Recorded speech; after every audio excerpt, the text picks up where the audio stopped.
Before I explore the strange notion of being a travelling font, I want to take you inside the church buildings that you perhaps haven't seen for a while. At the centre of each one is a baptismal font. The one in Newlands is fairly traditional but lovely. It's a simple wooden font, and it rests very comfortably in the lightness of the space there.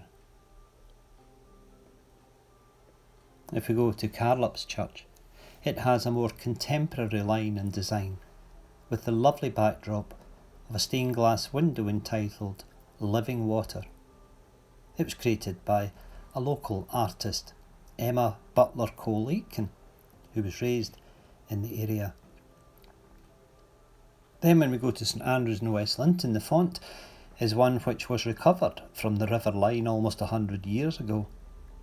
It was used prior to the Reformation, when, with many church artefacts around the land, it was thrown out or destroyed.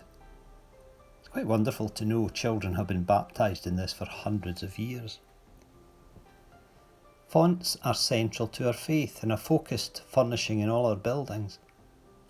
In many churches it sits right at the main door as a symbol of entry into the community of faith. We enjoy baptismal services with children and families present, but we know that they do not always take place within church buildings. Apart from the River Jordan, people have been baptised in rivers, pools, seas, lakes and lochs around the world. However, when it comes to royalty, that can be a different matter. This is the Lily font used for the christening of the Prince of Wales in 1842 and for many others. And even in 2015 it travelled to Sandringham for the baptism of Princess Charlotte. However, private baptisms and travelling fonts were not only for the royal household. Although not as costly as the Lily font, this travelling font was given to me many years ago by a couple long since gone. I've since discovered it's worth probably a couple of £100, depending on its condition. It is minting. But it was a travelling font used for the homes of perhaps the more well-to-do, although not the royal household. It's quite heavy, its lid comes off, and it's a lovely item, it's a lovely piece. I do like it. But this would have been taken around by the priest, probably carried by a servant, and taken in the carriages when they visited landowners' homes for the baptism of a baby. It's a lovely item. Baptism in those days was more focused on naming and perhaps had a strong superstitious element to it, which we might dismiss, but perhaps we shouldn't too quickly dismiss it. Because what I find fascinating is also that this style of font was also made in a much smaller model, only a few inches. And it was used by priests. They would carry it around in their pocket, and it was known as a pocket font. They would keep it perhaps in a wee leather pouch. They were far more cheaply made than this and made in greater numbers. But they became very popular in the mid-19th century during the cholera epidemic. They were called into use with too much frequency for the baptism of dying infants. Was that superstitious? Maybe it was to an extent. But it was also a sign, it was also a symbol of a grace and mercy that was so much greater than what the people were experiencing at the time.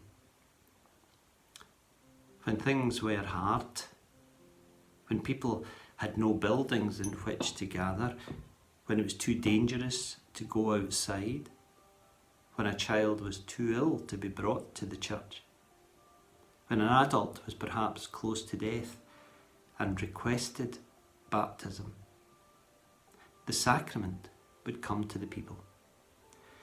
Ordinary water would be blessed and would be poured.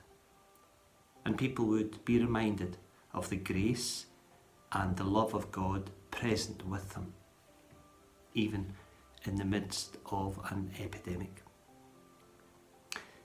It seemed to me in the midst of our pandemic, it's good to be reminded of the signs, the symbols, the life-giving nature of God that comes to us when our buildings are closed.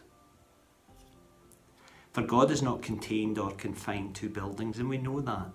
We know the faith is about people, church is people, not buildings.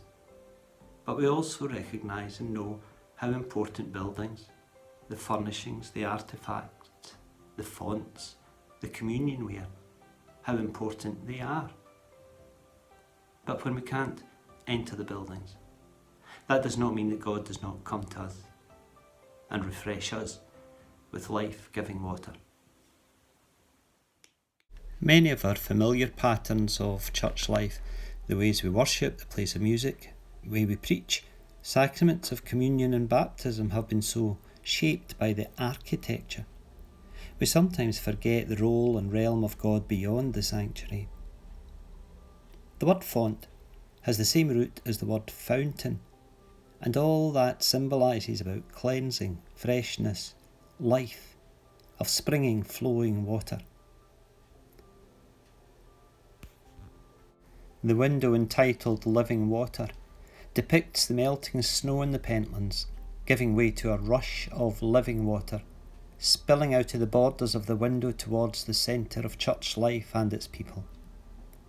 We know the church is not the container, but the vessel through which the water flows to the world, and baptism is a reminder of our own renewal, refreshment and promise of new life, and it's that which we do not contain but pour out to others.